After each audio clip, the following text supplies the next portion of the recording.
Hello friends, मैं doctor Poonam Patil, consultant dermatologist, Dermaspace clinic Pune से। आज हम बात करेंगे फंगल इन्फेक्शन के बारे में। फंगल इन्फेक्शन क्या होता है? फंगल इन्फेक्शन एक स्किन डिजीज है जो फंगस से होता है। फंगल इन्फेक्शन किसी को भी हो सकता है और बॉडी की किसी भी जगह पे हो सकता है। आज हम डिस्कस करेंगे एक फंगल इन्फेक्शन के बारे में जिसे हम रिंगवर्म बोलते हैं, दाद भी बोलते हैं और उसे इंग्लिश में टीनिया बोलते हैं। पहले ये फंगल इन्फेक्शन सीजनल होता था।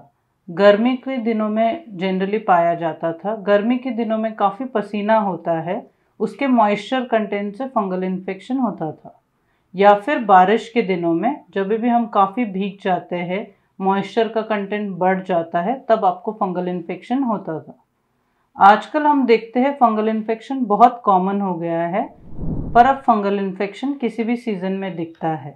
बहुत सारे फंगस अब मेडिसिन्स को रेजिस्ट हो चुके हैं और फंगल इन्फेक्शन बहुत लोगों में आजकल कॉमनली दिखाई देता है।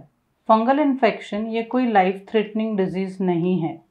फंगल इन्फेक्शन में आपको हल्की हल्की खुजली होती है, जलन होती है, उससे रिंगवर्म या फिर टीनिया बोला जाता है। फंगल इन्फेक्शन जब जांघों में होता है तो उसे जॉक ईच बोलते हैं। फंगल इन्फेक्शन जब फुट में होता है तो उसे एथलीट्स फुट बोलते हैं। अब हम डिस्कस करेंगे mechanism of fungal infection. Fungal infection कैसे ग्रो होता है? Various sources of fungal infection आपके जहाँ पे मॉइस्चर कंटेंट एरिया है वहाँ पे अटैक करते हैं, जिससे आपका फंगस ग्रो होने में मदद होती है। फंगस ग्रो हो रहा है उसी को हम टीनिया या रिंगवर्म बोलते हैं। ऐसे किसी पर्सन के कांटेक्ट में आने से जिसे ऑलरेडी फंगल इन्फेक्शन है, आपको भी फंगल इन्फेक्शन हो सकता है। अगर आपके घर में पेट्स है तभी भी आपको फंगल इन्फेक्शन हो सकता है। अगर कोई गीली जगह है जहाँ फंगस ग्रो हुआ है, वहाँ आप अगर बिना चप्पलों के चल रहे हो या हाथ लगा रहे हो तभी भी आपको फंगल इन्फेक्शन डेवलप हो सकता है। जब ये फंगस आपकी स्किन पे आ जाता है तो वो ऐसी जगह पे अटैक करता है जहाँ पे मॉइस्चर कंटेनिंग एरिया होती है। उसे अटैक करने के बाद उसे न्यूट्रिएंट मिलता है बढ़ने के लिए, उससे आपका रिंगवर्म या फिर टीनिया हो जाता है। फंगस जब ग्रो होता है तब हल्के हल्के लाल दाने दिखते हैं। वही हल्के हल्के लाल दाने सर्कुलर और राउंड फॉर्म में एक रिंगवर्म बना देते हैं। उसे रिंगवर्म हम क्यों बोलते हैं? क्योंकि वो गोल होता है रिंग जैसे, या फिर वो वर्म जैसे दिखता है गोल होने पे, इसलिए रिंगवर्म बोलते हैं। अब हम बात करेंगे how infection takes place. Infection कैसे फैलता है? इन्फेक्शन ऐसी जगह से होता है जहाँ पे आपको ज़्यादा मॉइस्चर कंटेंट एरिया होता है या आपको ज़्यादा पसीना आता है। जब भी आप नहा के आते हो, अगर आप बदन को अच्छी तरह से ड्राई नहीं करते हो और उसी पे आप गीले कपड़े पहन लेते हो। तीसरी चीज़ होती है, अगर आप बारिश में भीग के आए हो, अगर आपने कपड़े नहीं बदले हैं या वही गीले कपड़े पहन के रखे हैं, तो आपके फंगल इन्फेक्शन होने के चांसेस बढ़ जाते हैं। मॉइस्चर वाली जगह कहाँ पे होती है? जनरली आपके बगल में काफ़ी पसीना आता है, या फिर आप जहाँ पे कमर में बेल्ट पहनते हो या सॉक्स पहनते हो जिसका रबर टाइट होता है, आप जहाँ अंडरवेयर पहनते हो वहाँ पे भी आपको काफ़ी पसीना आता है। जब आप ऑफिस से या काम से घर आते हो, जब आप कपड़े चेंज करते हो, तब आपको हल्की हल्की खुजली महसूस होती है जो नॉर्मल होती है। बट अगर यही खुजली अगर एक्सेसिव हो जाती है या बढ़ जाती है तो आपके फंगल इन्फेक्शन के चांसेस ज़्यादा हो जाते हैं। ये ऐसा क्यों होता है? क्योंकि जितनी भी एरिया जहाँ आप टाइट कपड़े पहनते हो या टाइट बेल्ट लगाते हो वो एयर के कांटेक्ट में आती है, उस वजह से आपको खुजली होना शुरू होता है। जब आप खुजली करते हो या उन्हीं खुजली वाले हाथ दूसरे बॉडी एरिया पे लगाते हो तो आपका फंगल इन्फेक्शन दूसरे बॉडी पार्ट्स पे भी स्प्रेड हो सकता है।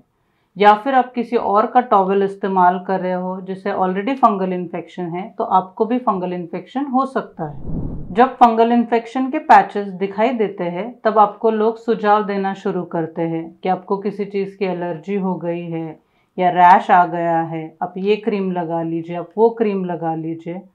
बहुत सारे लोग मेडिकल में जा जा के क्रीम्स खरीदते हैं या मेडिसिन खरीदते हैं, बट वो आपके फंगल इन्फेक्शन में काम नहीं करते हैं। इस कंडीशन में आपको प्रॉपर डर्मेटोलॉजिस्ट को दिखाना है या डर्मेटोलॉजिस्ट द्वारा प्रिस्क्राइब किए हुए मेडिसिन को लेना है, जिससे आपकी फंगल इन्फेक्शन ट्रीट हो सकता है।